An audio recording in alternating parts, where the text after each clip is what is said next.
Hello, welcome. I hope you're all doing well. If you're here for the first time, glad you chose to tune in. So, we've been hearing a lot of stories in the press, and there has been this rumor that has been floating all over in social media and on certain news platforms. So, the rumor was that the French fashion house Dior is slated to team up with the Duchess of Sussex, making her their high-profile face of the brand. So this has been going round as perhaps Duchess Meghan's next step to sign a contract with the fashion giant after the Spotify deal that they had came to an end. So a lot of projections have been out there. There have been saying that this could net her a staggering $20 million over a couple of years because such contracts are signed in blocks. So perhaps over 3 years, she could earn about $20 million just being the face of the brand. So we're going to discuss this. As we know, back in April, Meghan signed up with the talent agency WME. There was a lot of speculation that this was in an attempt to, quote, reinvent herself. I think it's just basically like a reintroduction, I feel, as now they have stepped back from the royal family, but a lot of people were coining it a reinvention of her to the public. And a lot of people were citing their popularity levels in the US and across the pond, all over the world, with even some saying that perhaps it was a way for her to rehabilitate her image. So I'm just going to throw that all out. We're just going to keep it real, 100%. Prince Harry and Meghan have stepped back from being senior working members of the royal family. We know that they've had massive successes with what they did with Netflix, with their documentary, which was a #1 documentary in many countries all over the world. And I'm sure Netflix saw the investment pay off. We also know that Prince Harry had his book Spare, which is a bestseller. Who can tell Penguin Random House that that was a bad investment? No one. A lot of people have been hyping up quite negatively the whole Spotify news, but they're not talking about the fact that Harry has had that huge win in that book, breaking records, Guinness records in the sales that he had, even topping books such as the book written by President Obama and on and on. And, of course, what I've said with Netflix, them having that huge success. So there are these rumors, once again, about Meghan potentially becoming, a face of Dior. And I had also, a while ago, just completely disconnected from all this rumor talk. I had a video where I talked about the potential revenue streams that Harry and Meghan could pursue moving forward. And in that, I did talk about them perhaps collaborating or teaming up with massive brands globally and, being the faces of those brands. I gave various examples of several public figures who have also added that to their own streams of income, whether those particular individuals' chosen career paths was in the entertainment industry like actors or singers. But they do have that other side of things to keep a revenue stream going that is basically passive and in the background. So many of them launched collaborations with brands like Serena Williams and Nike.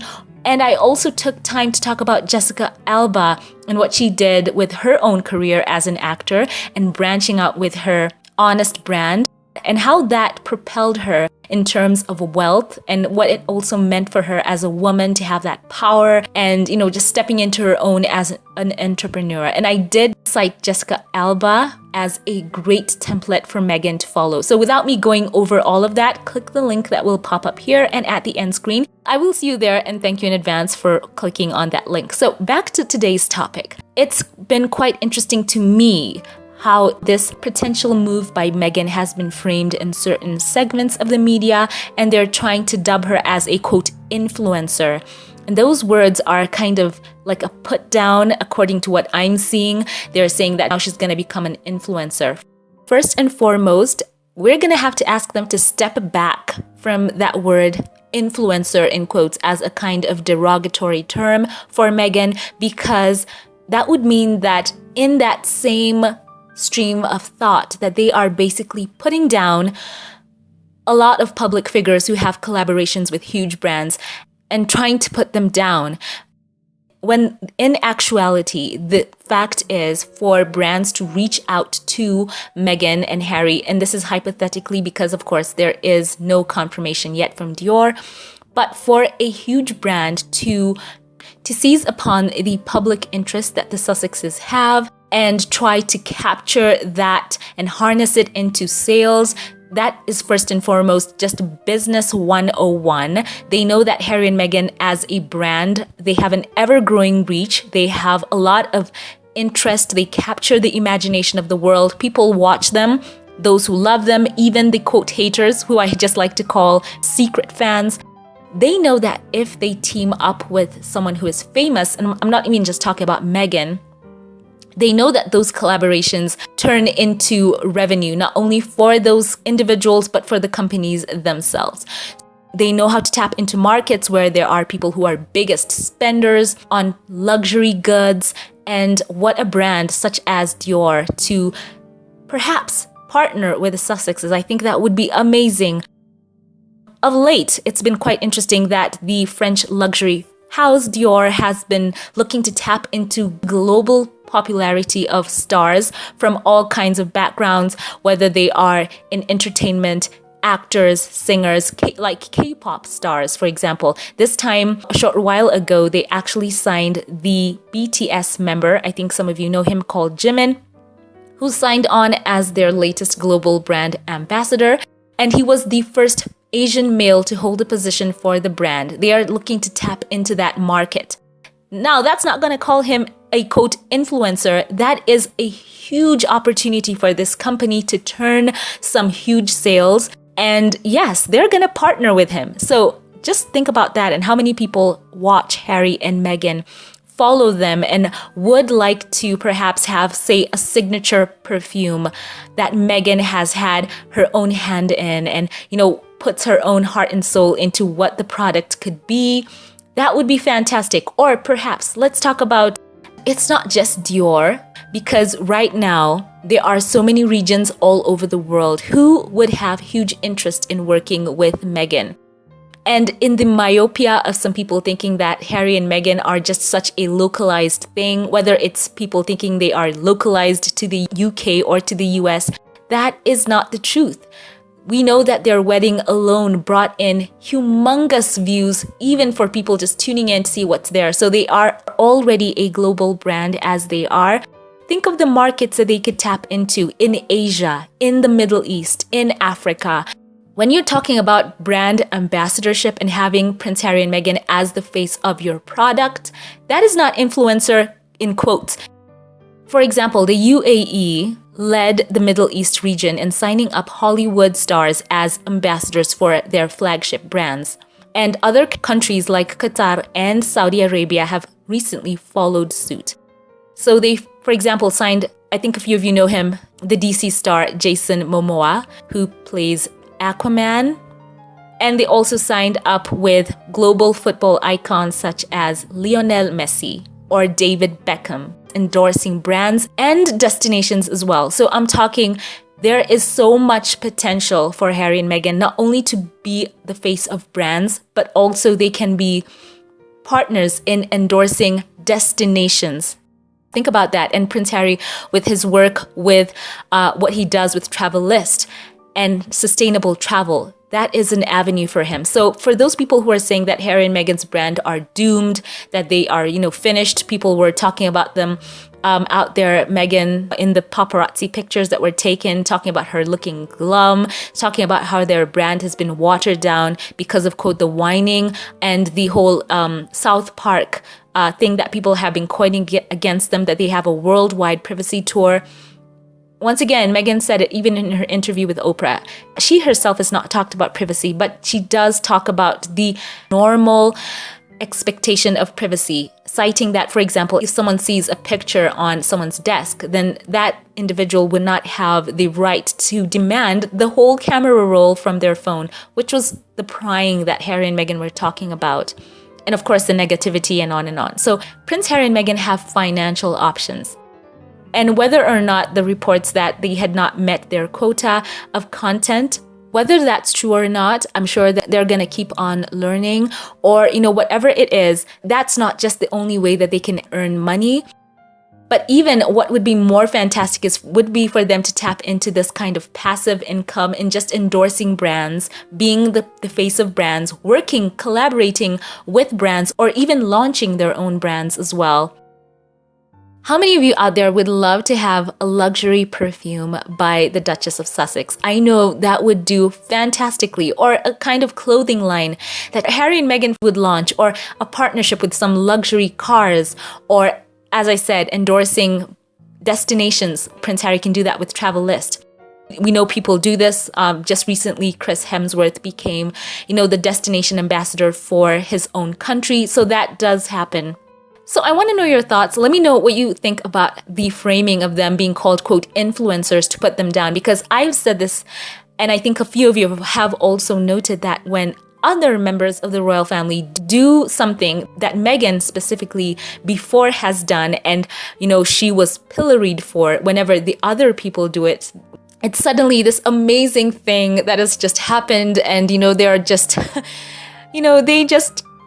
they big them up and say that it's just the most fantastic thing that has ever happened, the best thing that has happened since sliced bread. We've seen this time and time again. So for Harry and Meghan, for example, when they signed with Netflix, there were a lot of people putting them down. But yet recently, we heard a story of another couple there in that royal family having some partnership with YouTube, and that was met with absolute crickets. Yet, in certain segments, you could actually hear them mocking Harry and Meghan, saying that what next? Would they be on YouTube? So I think that Harry and Meghan, go for it. If Dior approaches you, go for it. Whether it's a company or a country that approaches you and you can do it in a way that feels good, absolutely do that and pursue that. It would be fantastic for them to pursue avenues of income, because we know that they have huge security costs, paying for all the security around them. And it's not a joke. They have to upkeep the lifestyle that they have. So yes, I would love them to become brand ambassadors for renowned fashion brands, whether it's Gucci or L'Oreal or Dior or on and on. It would be amazing. So let me know what you think about Harry and Meghan making their mark as global ambassadors for high-end fashion houses or companies, or even, just destination ambassadors, as I said. So yes, they have unmatched mass appeal. We know that they are good business for the press. People love covering the Sussexes. So that is like free advertising altogether for those companies. Talk about cutting back costs on billboards. Anything Harry and Meghan would team up with would be covered on so many platforms. So that's already a marketing cost that's cut down. So it's a huge investment. It would be a significant collaboration for any brand to partner with them because of their appeal, their presence, and also, let's face it, the Sussexes are quite easy on the eye. So I can see them being the faces, the literal faces of brands, even beauty brands as well. Things like Tiffany & Co. or Meghan, think about her hair. She can team up with Pantene or, just on and on. So also share with me in the comment section which company you think would take this huge move to appoint Harry or Meghan as their global brand ambassadors, and share why you think that would be the best move for those companies. As I've said it, they have unrivaled attraction and such star power. So I want to know your thoughts. By the way, I think that as Harry and Meghan pursue, further avenues, I think it would be so good for them as well to get a kind of social media presence as well. I know they have their website, but I think just having that one-on-one with your, with your quote, whether we're going to call them fans or people who love them, I think it would be good for them to get back on social media. And also, I think that it would be good for them to have a team that is streamlined and focused on enhancing what they already have. That would be able to tap into those strengths that they have, because they already have such natural gifts. And then Meghan, she has tremendous strength with being adaptable and, something that is quite easy to her. She is very beautiful as well. So they should be able to tap into that and have easy revenue streams for this couple. So yes, I want to share this with you. We know that Harry and Meghan would be perfect candidates to represent global brands due to their positioning in life and their universal appeal, their image as well, with worldwide reach. So I hope for them the best as they move forward, even as they want to perhaps make their own brands as well. That would be amazing. And I want to see which companies would love to work with this couple, because they are an ideal pick, whether it's leisure, luxury, business, environment, just to their own physique, their captivating appeal. There's just so much to glean in this couple. So share your thoughts on all this below in the comment section. And one more thing, it was interesting to hear people, hitting up Dior on their social, saying that if they partnered with Harry and Meghan, that they would boycott their brand. These people, I don't know if they know Dior quite well. I will bring it all the way back to Johnny Depp, who, as we all know, he's famously partnered with the brand.